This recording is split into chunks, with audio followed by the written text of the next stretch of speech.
Last night's hope on the Bosnian army side that today would bring a UN-arranged ceasefire to Bihać was smashed this morning. UN sources said later some fighting was still continuing. Contacts in Bihać by radio said shells were blasting the town by mid-afternoon. Despite an ultimatum from NATO, the Serb attack continued on the town. UN sources this afternoon said Serb forces were 1 kilometre away. They were on the verge of taking the town, and a NATO source said there was little it could do. The 50,000 population of Bihać is swollen by 20,000 as surrounding inhabitants escape the advancing Serbs. The town was being attacked from almost all sides, but especially from the Delbiacha Ridge to the south.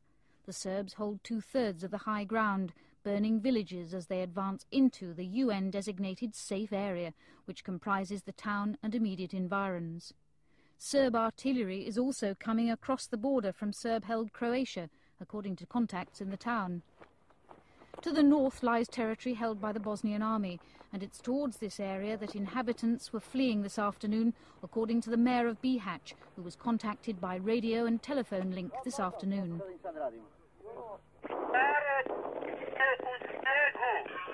And Mr. Kabiljegic says that 70,000 people are on the move inside the town at the moment, with few belongings wrapped in scarves or in small suitcases, some pulling what's left of the domestic animals in tow. 70,000 people are moving to the northern borders of the town. There is very chaotic situation in the town. Most of these 70,000 people have not eaten in the past 2 days. There has been no water for 2 days now. Basically, they're trying to evacuate the town. The hospital currently has 1,600 wounded. It has no blood. It has no plasma. It has no antibiotics. And it's running short of bandages. More wounded are brought in constantly, hour by hour.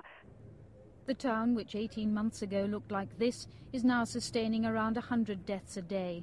The mayor reported today that a Serb tank had penetrated the town and that the headquarters of the local UN commander came under fire while he was meeting the Bosnian army leader.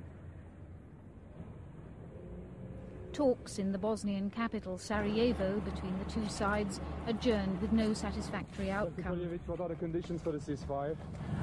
Well, the Serb side proposed an immediate signing of the preliminary end to the war, with a possibility for definite signing in Geneva or anywhere else in 7 to 10 days.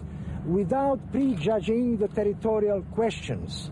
This was, as far as we are concerned, our last attempt to try and get a ceasefire. If that does not work, by 7 o'clock tonight, then it's up to Mr. Akashi, General Rose, General de la Prelle, to call for immediate action of the United Nations and NATO. And less than an hour ago, in unconfirmed reports, NATO gave its answer by apparently ordering its third airstrike against Serb positions this week. All day, British planes of the NATO force have been flying reconnaissance missions to monitor the fighting. A UN source said today's Serb attack was provoked by Bosnian firing. Assertions that the Serbs have humiliated the UN and its allies in NATO by defying calls for a ceasefire in Bihać may have been refuted by tonight's attack.